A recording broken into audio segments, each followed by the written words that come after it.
Welcome to African Discoveries, where we explore the thinkers, builders, and knowledge makers shaping Africa's future. Today, we are joined by Arthur Goldstuck, founder of World Wide Worx, author, technology analyst, and one of South Africa's most recognizable voices on the internet. His work has helped track South Africa's digital behavior, mobile adoption, and retail, technology trends, and more recently, AI. Hitchhiker's Guide to AI, The African Edge, which reframes AI not as a distant Silicon Valley story, but as a technology already being shaped by African realities. Arthur, welcome to African Discoveries. Thank you very much. It's good to be chatting with you. So if you don't mind, can you give us a snippet of what World Wide Worx is? World Wide Worx is essentially a market research company. We like to call ourselves a boutique market research agency, but we punch well above our weight, and we're probably the best known technology market research company on the African continent. And we've been researching technology and travel issues and where they intersect across Africa for something like 25 years. So Sure. we obviously have a deep understanding of the continent, but of course, primarily of South Africa. And we are also a publisher. We publish a magazine called Gadget Online, and Gadget has been going since before World Wide Worx. It was started under my previous startup. We were acquired by a listed company, which went belly up, didn't survive, but we took Gadget away with us when we started World Wide Worx. And that means that we're now a research and publishing company, which gives us two bites of the cherry. On the one side, we have the research that gives us primary data, primary research on the ground that gives us an understanding of technology trends shaping this country and this continent. And on the other side, because we have the magazine, and it's almost a staple of technology insights from across the continent, but again, especially in South Africa, and then also across the world, because of the events we attend around the world, we're able to combine that knowledge of what's happening from a news point of view with our research that gives us an understanding of what's happening on the ground. So it gives us a unique combination of perspectives and insights. And then at the intersection of those two, I do a lot of speaking at corporate events and conferences representing World Wide Worx. So you could say we a research, training, publishing, and presentation organization.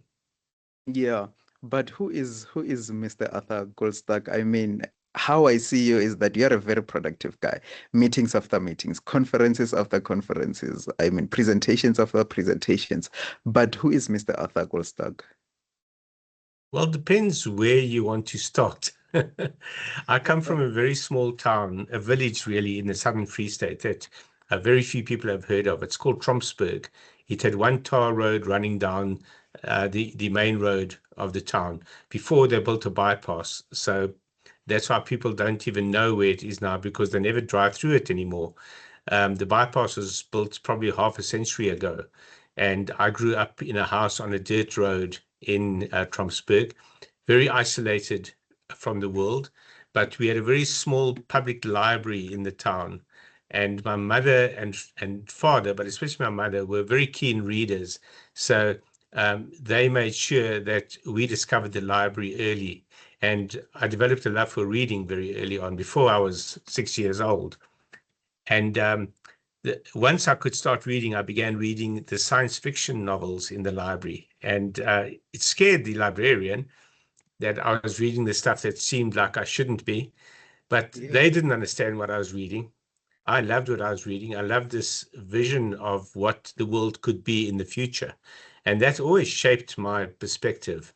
And when I went into journalism, because of having a desire to become a writer, I was always doing it with one eye on the future and on the technologies that make the future possible. So in my early days as a journalist, I really pursued my passions through my journalism. And those passions were music, soccer, and technology. So I was sports editor of the student newspaper at Wits University. And I used to travel with the Wits team to all their away games.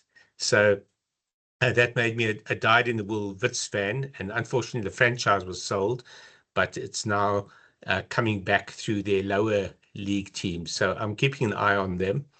But I'm a massive soccer fan. I'm a massive music fan. I'm a massive movies fan and a fan of books, especially science fiction novels. And to this day, science fiction shapes my perspective of the future. What's currently your favorite book?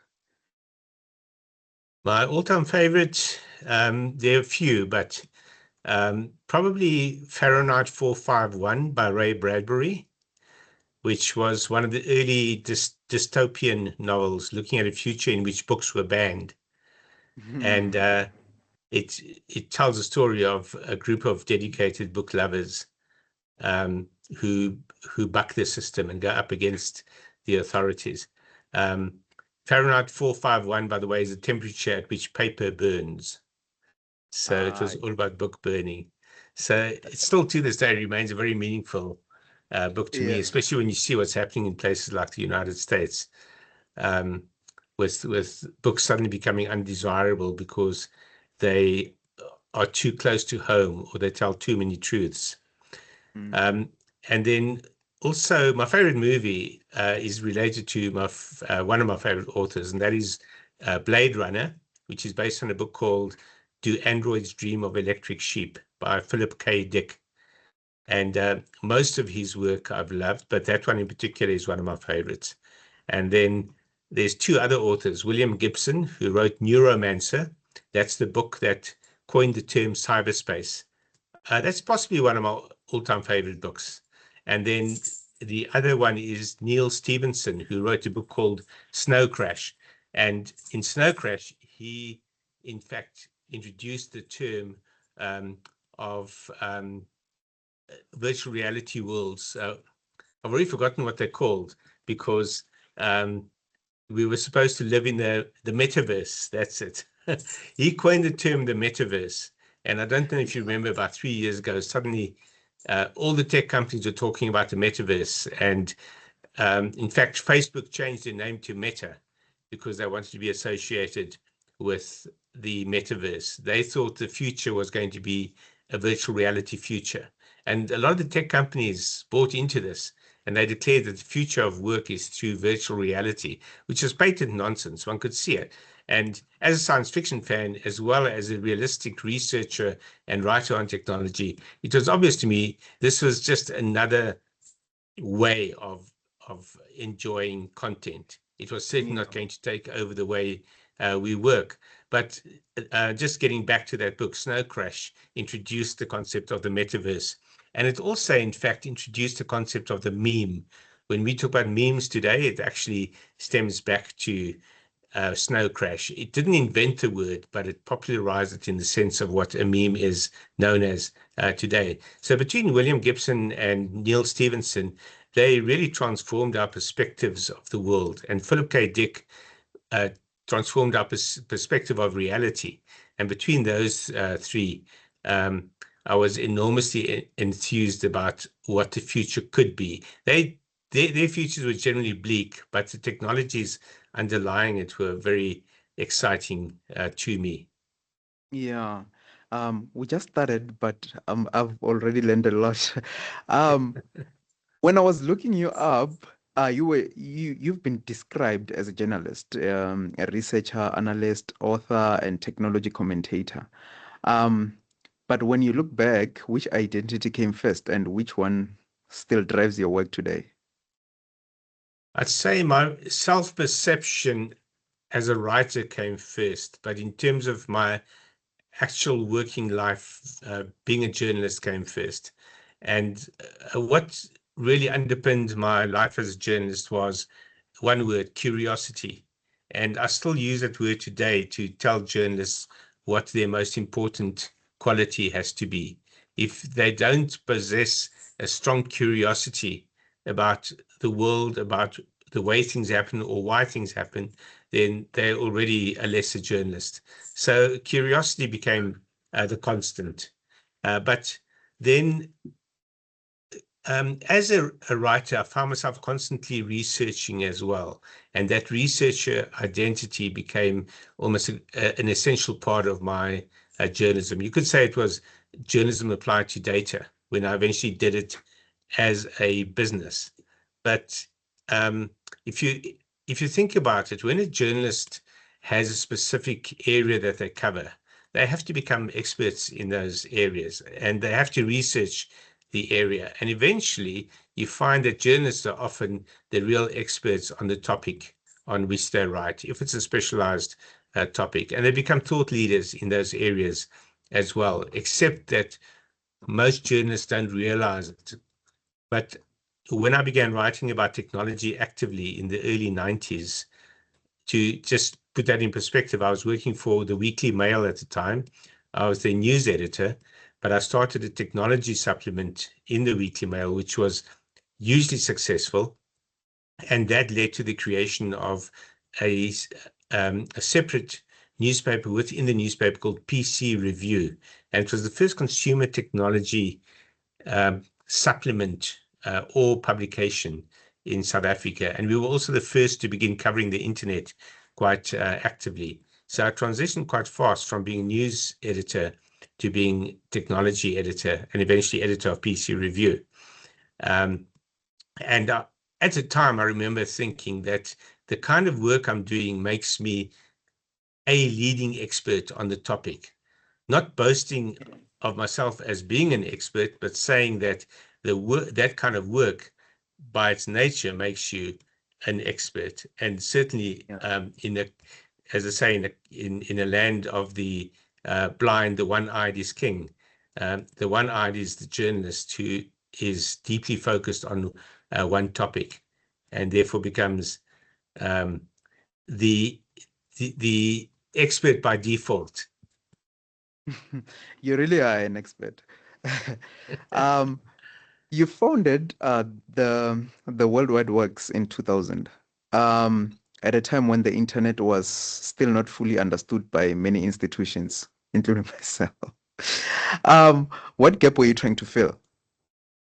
Well, there were quite a few gaps. The one was between the hype that was coming from the vendors, the tech companies, and between that and actual user behavior, how people were actually using the internet. And my fascination with technology was always how people use technology, not how it works as such. The problem was that the tech companies were selling how it works. So there was a massive gap for someone to actually demystify it and talk about the actual uses. And it's a perfect analogy for what's happening today with AI, because I love talking about what you can do with AI and the incredible use cases to which it's put. But the tech companies, by and large, are trying to sell what it is or how it works or what the underlying technologies or models or algorithms are.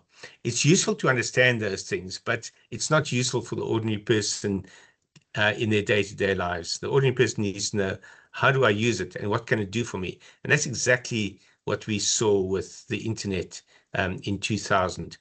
And I'll tell you a very quick funny story. My previous company, my first startup, was called Media Africa. And we were very similar to what World Wide Worx is today. We were publishers. We, in fact, published Gadget magazine. We were researchers. We did the first research into the size of the internet user base in South Africa. And of course, we were speakers. There were three partners in Media Africa.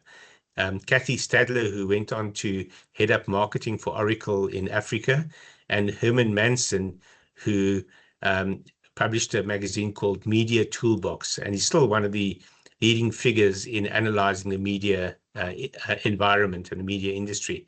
But we were short-lived partners for about 2 years before we were acquired by a listed company, which was a conglomeration of about 10 different companies.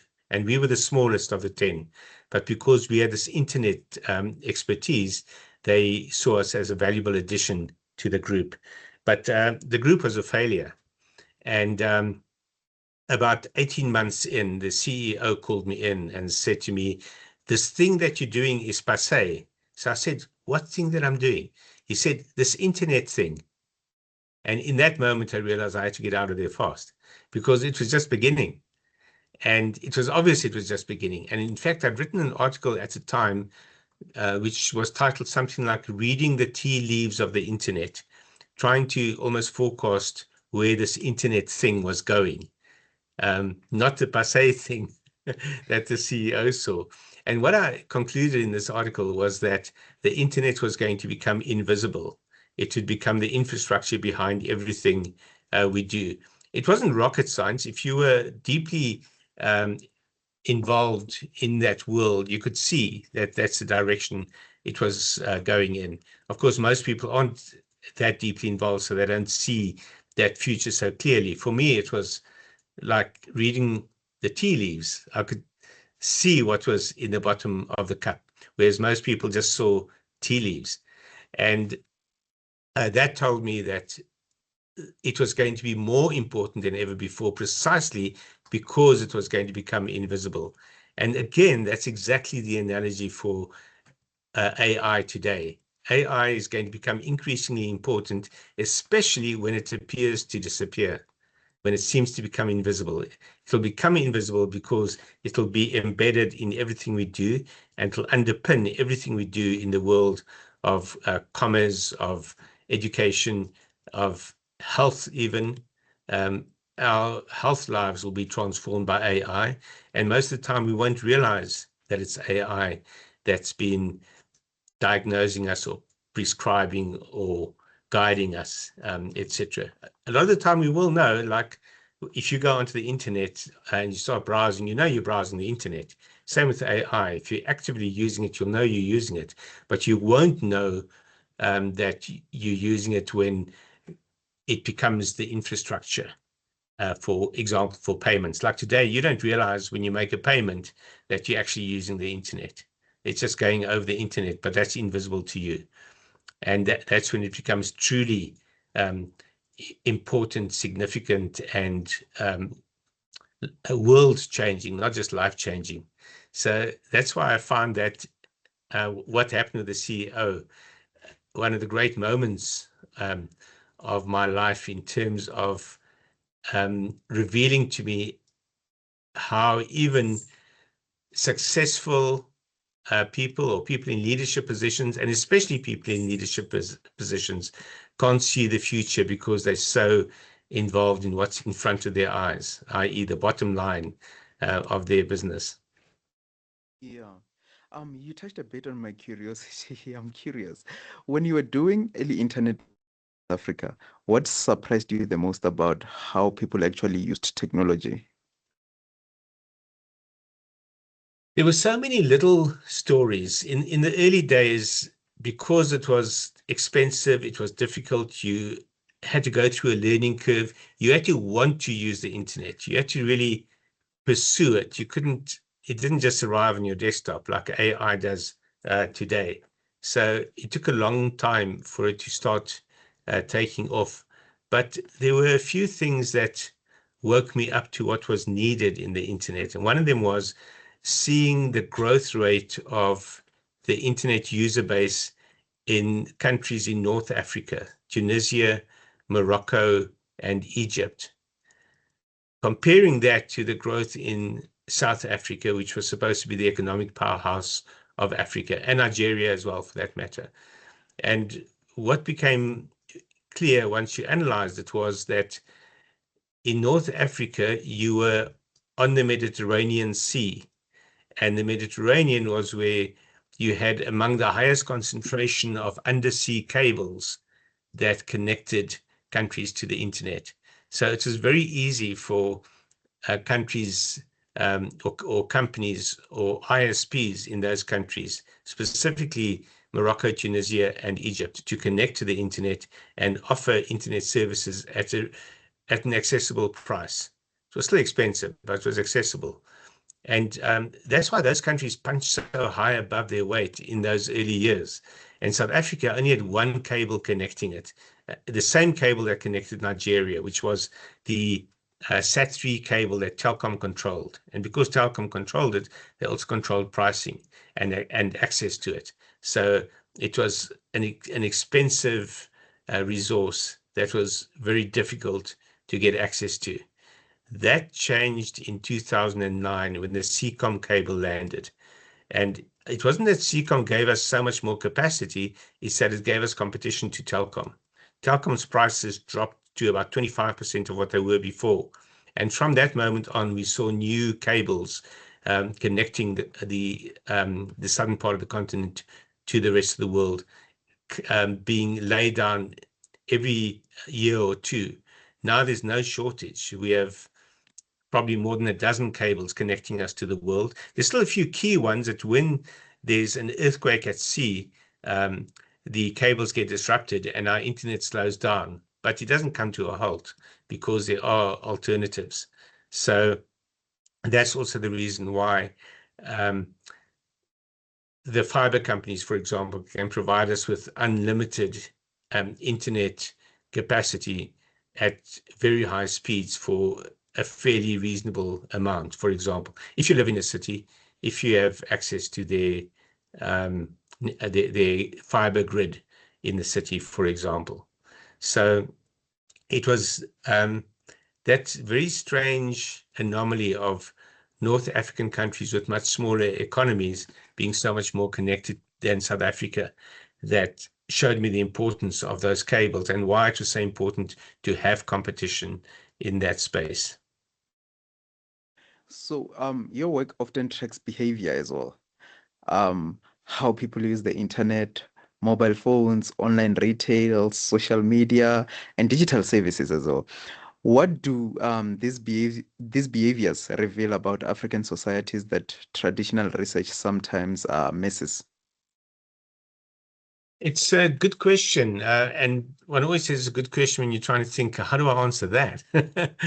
But the I think the key learning probably is that it's a myth that Africa lags behind the rest of the world, full stop. Yes, there are areas in which we lag. We don't have data centers in most African countries, for example. And we've only had really big data centers, what they call the hyperscalers. We've only had those for about 7 or 8 years in South Africa. Before that, we didn't have major data centers. And the same applies in Kenya and Nigeria, which are only now building out their data center environments, for example. So yeah, in that regard, Africa is certainly lagging behind. But when you look at the way that mobile phones have been used across the continent, and especially in East Africa, it's been a lesson to the world. Mobile money was in effect invented in Africa. It didn't come from Africa, but it was invented in Africa in the sense that it was proven on this continent first. And I'm talking there about M-Pesa, which was introduced in Kenya in 2009, coincidentally the same year as the Seacom cable connected South Africa. So it was a very big year for Africa catching up. But what happened in 2009 also is that you had elections in Kenya that were fraught with violence, and the election violence was so bad that it actually drove a lot of people out of the cities and into the countryside. There was massive dispersal. So there was a huge need at the time for people sending money to each other, people in the city sending money to their family in the country, just to keep starvation away from the door, as simple as that. And into this mix came M-Pesa, which gave people a really easy way to transfer money, almost seamless, very little friction. And it took off like wildfire.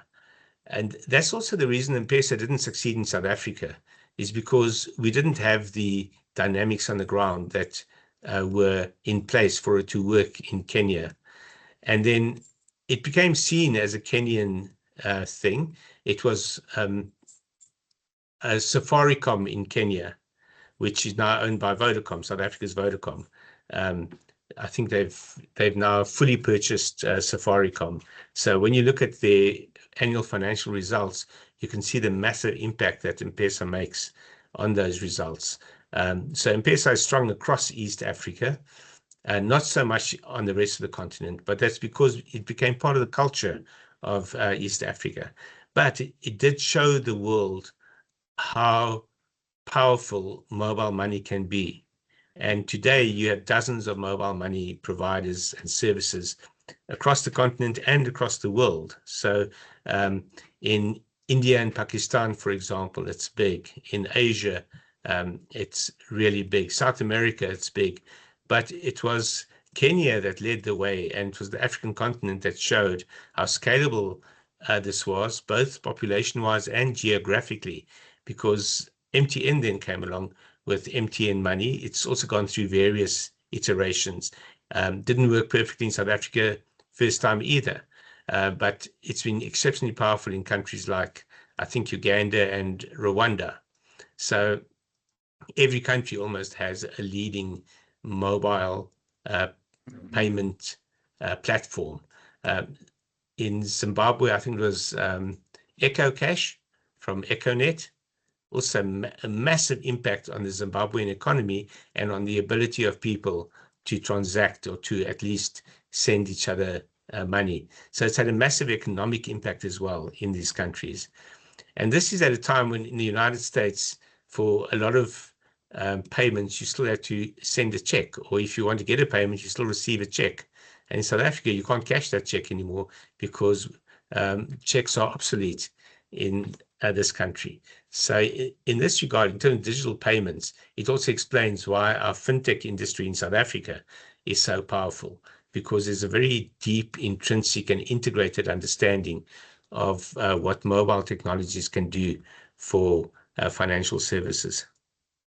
Yeah, but also just out of curiosity, before I ask the next question, because you travel a lot, do you like correct some of the myths that the West have when you're like traveling as an individual? Oh, all the time, all the time. Thank you for that. We need you. I've got to say, the very fact of turning up is an education for a lot of these people. And one of the things, I won't say I pride myself on, but that I try to do when I attend these events is when they have press briefings, is always to have a question for the executives. Typically, the CEO will do an executive briefing for the media at these events. And I've had the privilege of questioning people like Andy Jassy, who's now CEO of Amazon, Sundar Pichai, the CEO of Google, Satya Nadella, the CEO of Microsoft, Michael Dell, the founder of Dell Technologies. All of these guys, I've had a chance to put questions to them. And I try to make sure my questions do one of two things. Either that it's a burning question that all the media want answered, or it's a question that is highly relevant to the African continent. Ideally South Africa, but you can't expect a global CEO to know individual countries, but they certainly would know something about a region. And I always get great answers from them. And those answers are also an education for the rest of the media attending these events.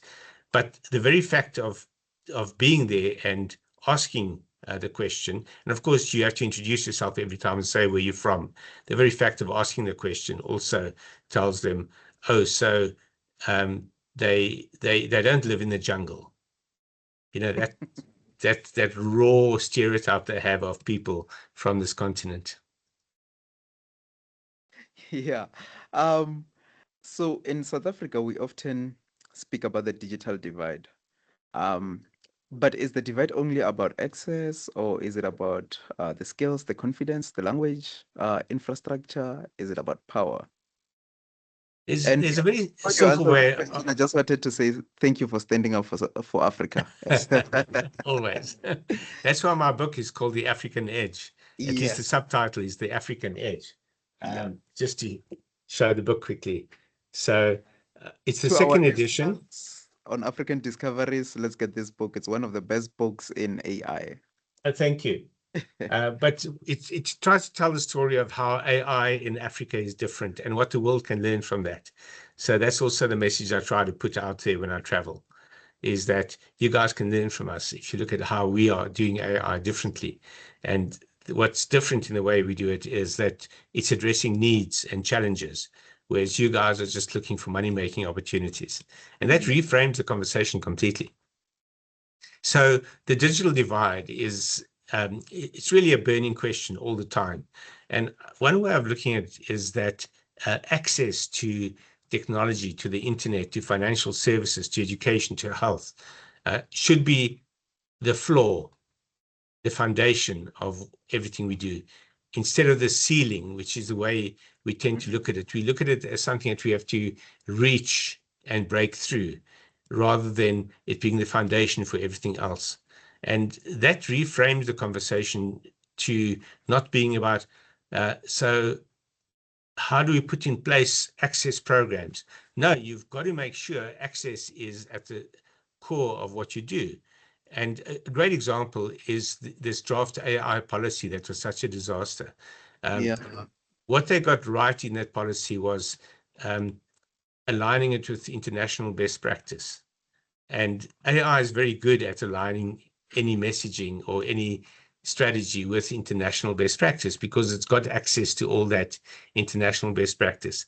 What it was really bad at was assuming that the infrastructure was in place to then run AI programs and ensure job creation through AI and all that kind of thing. What it failed to see was the fact that we don't have the infrastructure in place, that the basics, that floor, that foundation has not been built. And that's a massive responsibility that government has. And they are failing us in that responsibility time and time again because of the way funds are misused, misappropriated, and simply disappear. The city of Johannesburg is a fantastic example of how we are being let down by government. And this isn't an election campaign message. It's a simple fact. The foundation we need is actually crumbling beneath our feet. But once you can put in place that foundation, once you're committed to that foundation, then on top of it, you can build the skills. You can cross the language divide. You can cross the content divide. You can create trust in institutions.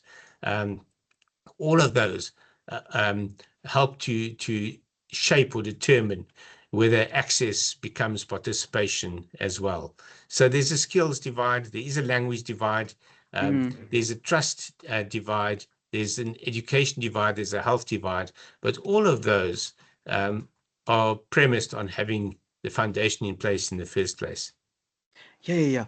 Because with the AI hallucinations, I think it's becoming a big problem. So when it comes to AI literacy, where can we get such skills? Maybe for the government, because the policy was withdrawn as well by, I think it was end of April. And there are actually cases of law professionals who code cases that are not existent. So where do we get like the AI literacy to say this is something that we can actually use and it can contribute to the greater good?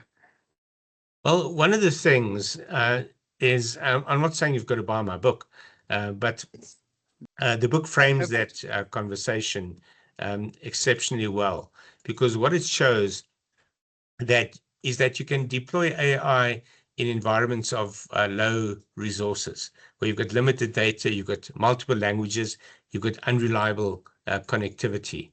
And against that backdrop, by finding ways around those constraints and deploying AI in these kind of environments, we actually produce more robust and adaptable solutions. That's the message that I'm trying to share with the world.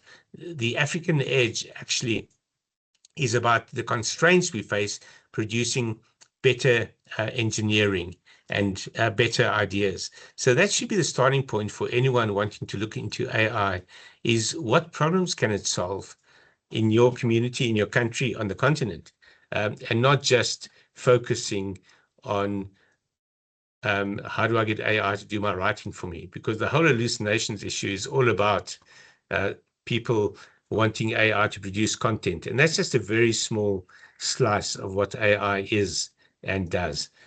The content discussion is almost a red herring because, strictly speaking, it applies to two categories of people: media workers who have to produce content, and students who have to produce classwork. And yeah, those are very important constituencies, but they blind us to the fact that AI is so much more than just a content producer. So your career, hold on, I was looking you up. It raises an important question of who gets recognized as a producer of technological knowledge. Sorry, say that again. I didn't quite follow. Yeah, I was saying your career, a big one at that. It raises an important question on who gets recognized as a producer of technological knowledge. Maybe you can tell us a bit about that. You have also written, researched, analyzed, and spoken about technology for decades, right? So, what does it take to build trust as a technology commentator in a fast-changing field? One of the best ways to build trust is to turn up and keep turning up. Yeah. It's a rule in so many industries and professions. If you don't turn up, if you're not always stepping up, to use the American baseball analogy, if you're not always stepping up to the plate, then people aren't going to trust you to be able to step up to the plate. Yeah. But by consistently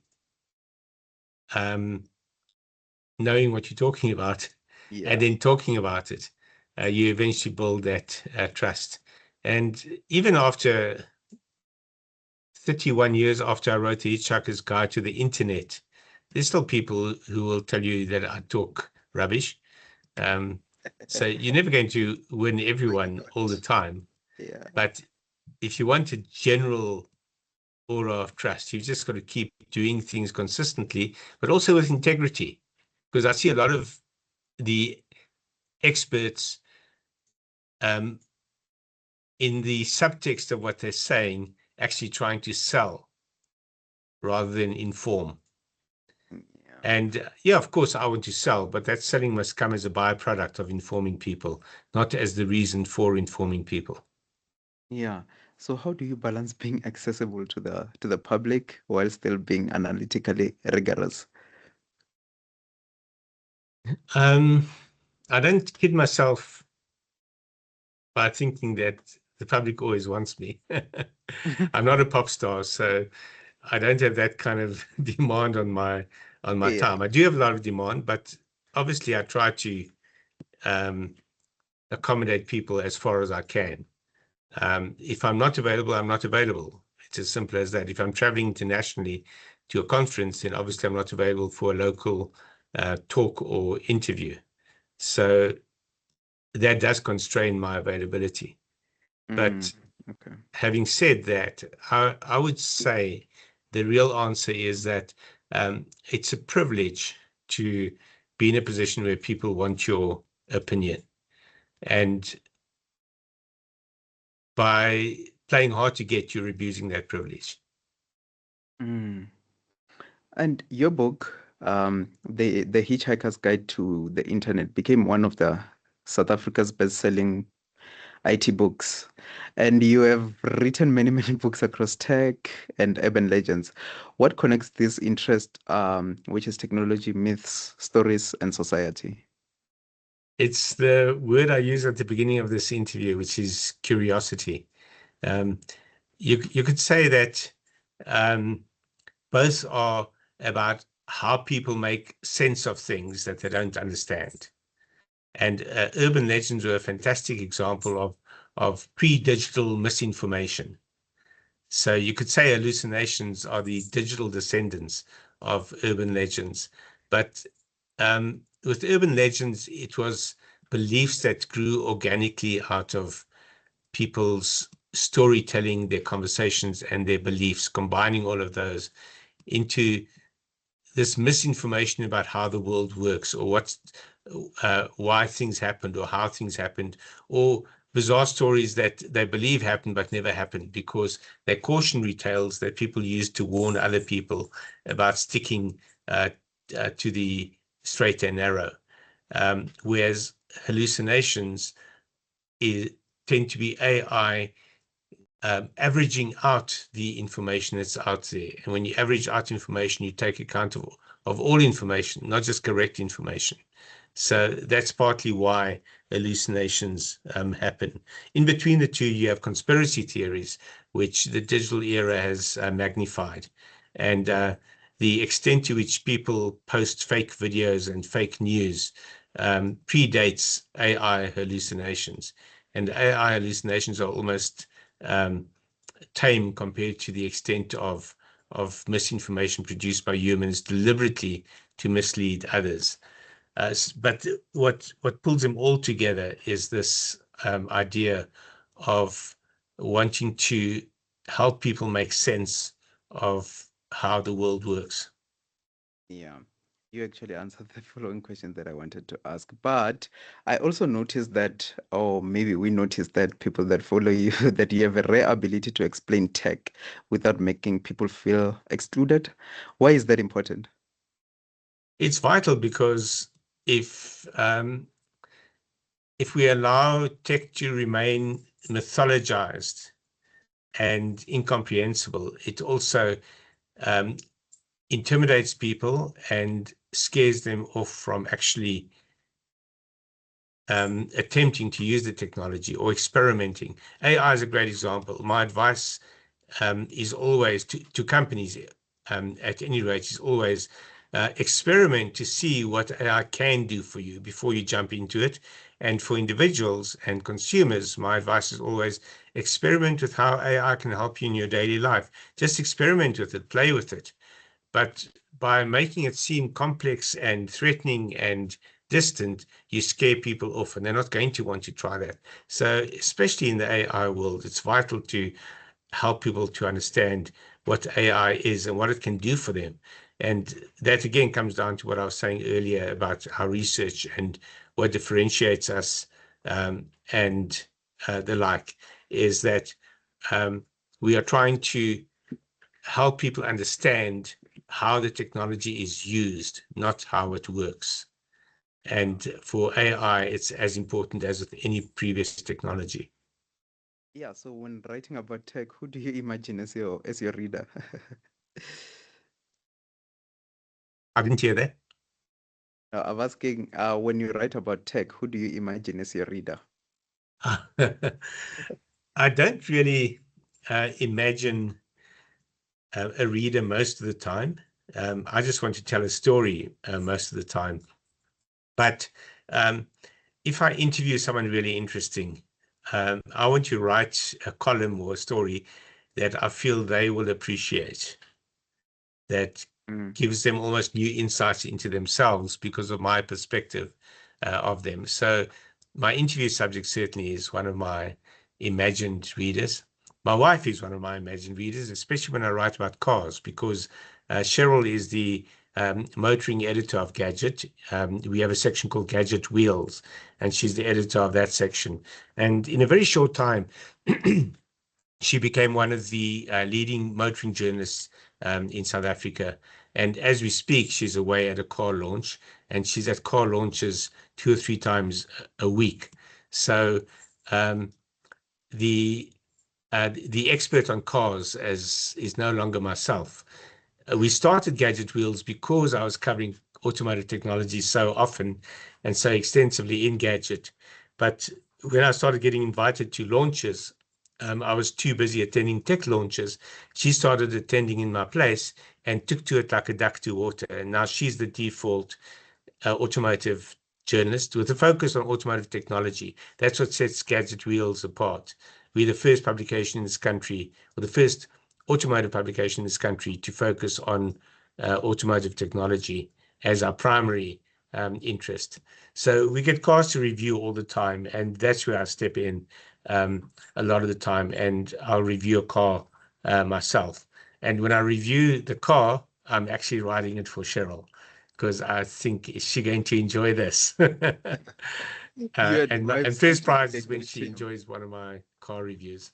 Yeah, I was saying you and your wife seem to make a great team. We like to think so. Yeah, so you argue that Africa should not only be seen as catching up in AI. Am I right? So, but as framing the AI conversation, what can the world learn from from African AI use cases? So it's what I was saying earlier. AI deployed in a low resource environment produces more adaptable solutions. And that changes the conversation of AI in Africa from what a lot of people um, um, put out there, which is how do we get what they have? Or why should we use what they are sending us? Why can't we build our own? So Mm, what I'm trying to say is, um, or what I'm trying to ask is, what do we already have that they don't? And not in terms of original AI, maybe, but in terms of our understanding of how it can work better or how it can be adapted better. We do have numerous innovators and thinkers on AI on this continent. And in South Africa, we saw the founding of Lelapa.ai, which is not quite a competitor to the large language models because they produce small language models, but they focused on African language models. oh, It's a great example of innovation on this continent for this continent. But my argument is that even beyond locally produced AI platforms and tools, the very way that we use the AI that's being developed globally is often different, often unique, and almost always instructive to anyone from elsewhere. And that's the answer to what the world can learn from African AI use cases. The African edge is simply that our constraints produce better thinking, better engineering, and more adaptable solutions. yeah. And many people, including myself, are always asking whether AI will replace human work. But perhaps the deeper question is, what kind of human work do we want to protect, transform, or reimagine? One could argue that it's the work that AI can't replace that we would like most to be replaced. But even there, like mining, for example. So mining was a great source of employment in South Africa over many years, but it was also deeply exploitative. And there are a few people who would argue for the fact that um, the future of mining should always be a human-driven future because those humans are exploited. You want to protect jobs that currently exist, so you don't want to simply replace workers with machines. But in the distant future, there's almost no question that mining will be um, conducted by humanoids, in other words, robots, uh, controlled by AI, which in turn is controlled by humans. And the humans employed on the mines will be data workers, information workers, who are controlling and analyzing the work of the robots. So do we want to protect those jobs? Yes, right now, of course we do. Do we want to protect them into the future? I don't think so. I don't think it's in anyone's interest. Um, One of the areas of contention in this country is the fact that our minerals are mined and then exported. So it's a completely extractive industry, whereas we don't see much of what they call beneficiation in this country, where the minerals are processed and turned into saleable product or more how shall I put it, versatile products that can then be sold at much higher prices and therefore help to um, create far more employment profitably. Because Yeah. that's one of the issues with employment is that in many industries, it's not profitable to increase employment. So we have to find ways to make employment more profitable for companies that are hiring. But there's another fascinating stat. I was chatting with the people from Zoho. That's the Indian-based office productivity suite. It competes with the likes of Microsoft Office and others at a fraction of the price. And he was saying that they are starting to work closely with SMEs to help in job creation in the SME environment, because 7 out of 10 employees are working in SMEs and 3 out of 10 are working in large corporates. Yet all the skills development initiatives are geared towards employment in large corporates. I find that fascinating. That's going to be one of my future columns in the Sunday Times, by the way. But it was fascinating to look at it from that point of view and look at employment from that point of view. Because when you look at AI killing off jobs, we're really talking about jobs in large enterprises.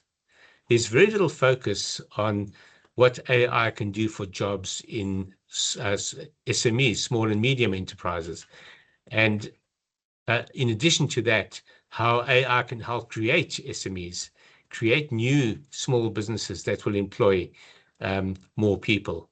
So I believe that's where we have to find the solution. And you could probably ask Anthropic's Claude or ChatGPT to help you come up with a strategy for that. I might just do that in the next few days. The problem is there's so much that one can do with AI that something like that comes to mind and you think, well, I'll get around to that because it's a good idea. But I would like to see someone getting around to using AI to help craft a way to build more SMEs that will then employ more people that won't be as subject to being replaced by robots or by AI. Yeah.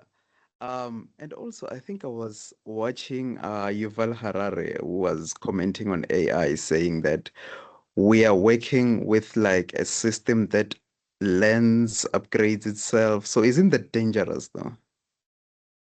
It's definitely dangerous, but so was the Industrial Revolution. We were working with machines that drove themselves, that replaced humans. The first machine of the Industrial Revolution, the spinning jenny that replaced textile workers, for example, it was terribly dangerous in terms of replacing workers.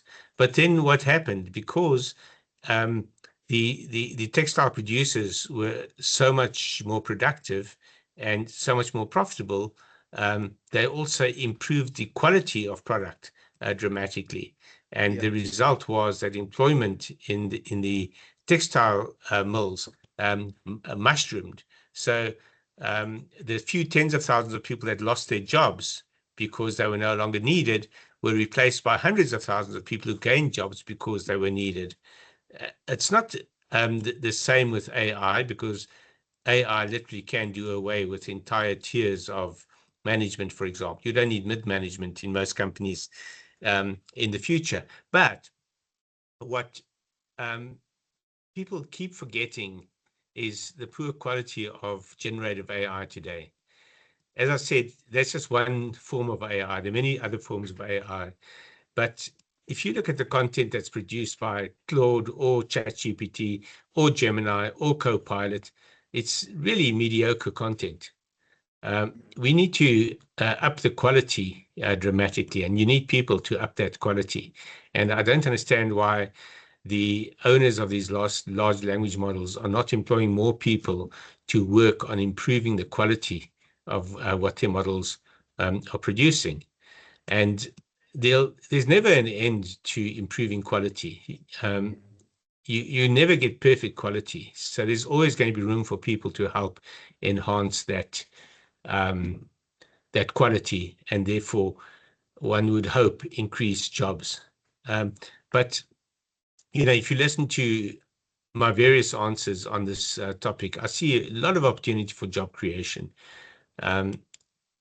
But I see very little focus on that from people like Yuval Harari, who are focusing on the downside, generally speaking.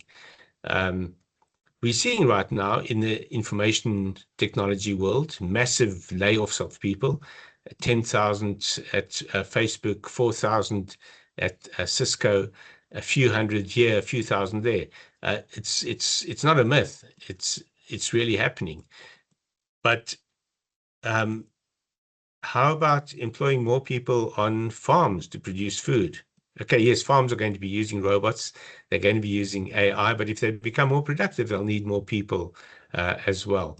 You look at any manual labor, you look at plumbers and electricians, um, their jobs are safe, but there's a shortage of them. Why aren't we training more plumbers and electricians? It's because we've made those manual jobs unglamorous and unappealing.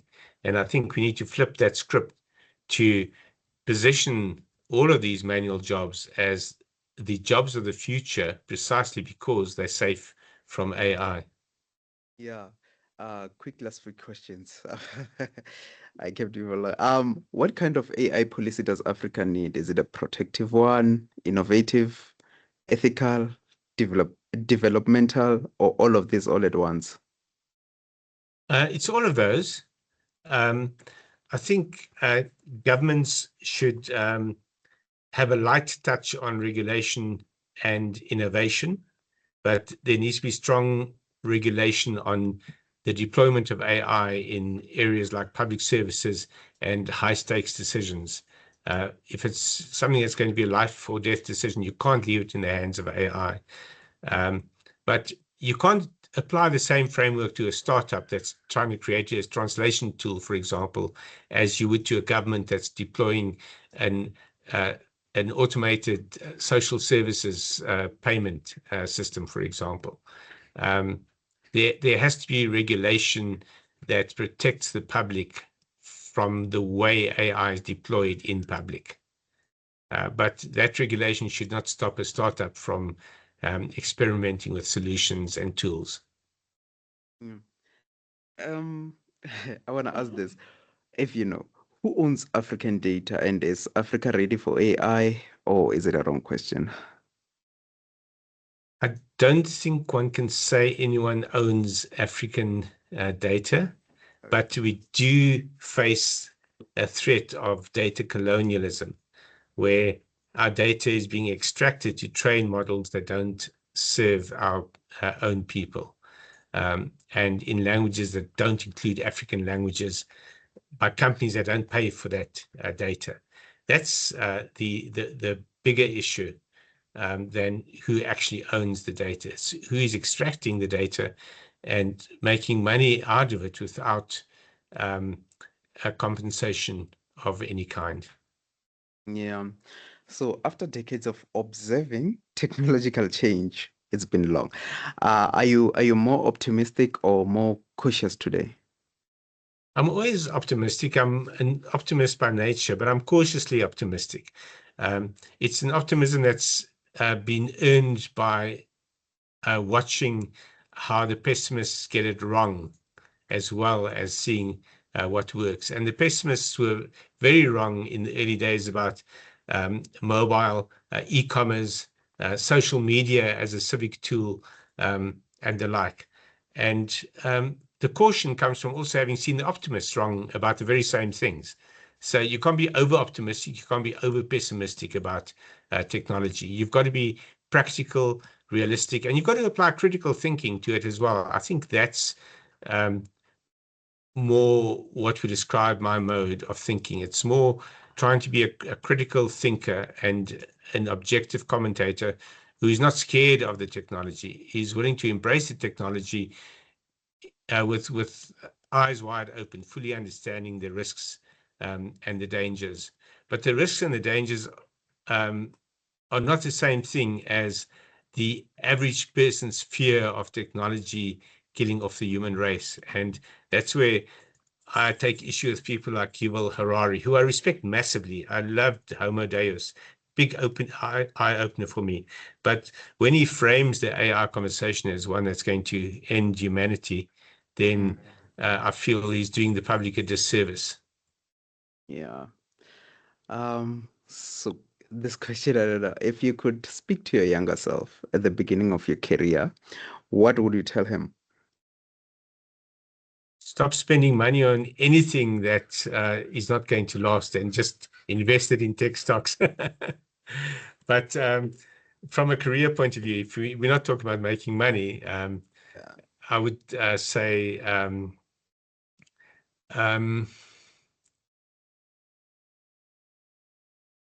Don't be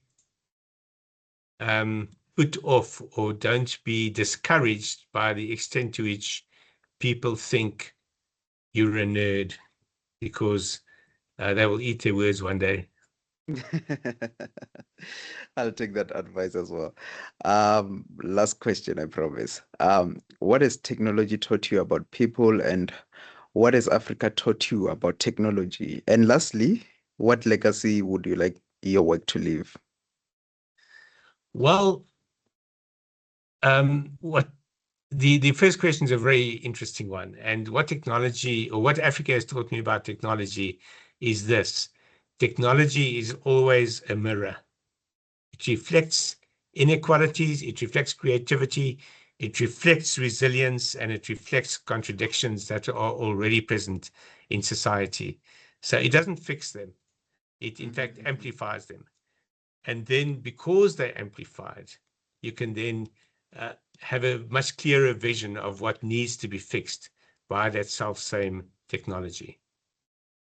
I would like to see a future in which Africans decide what problems they want to solve rather than adopting solutions to problems that have been defined elsewhere. I would like my legacy to be one where when multinational companies or foreign companies come into this country, that their first port of call is local expertise to guide them in how they should enter this country, rather than telling us how we should accept them into this country. Africa should be very proud of you, I should say. Thanks, Thomas. That's very kind of you. Yeah, Arthur Goldstuck reminds us that technology is never just about machines. It is about people, behavior, imagination, inequality, language, power, and possibility. Africa is not simply waiting for the future to arrive. It is already interpreting, adapting, and reshaping that future. This has been African Discoveries. Thank you for joining us. Thank you.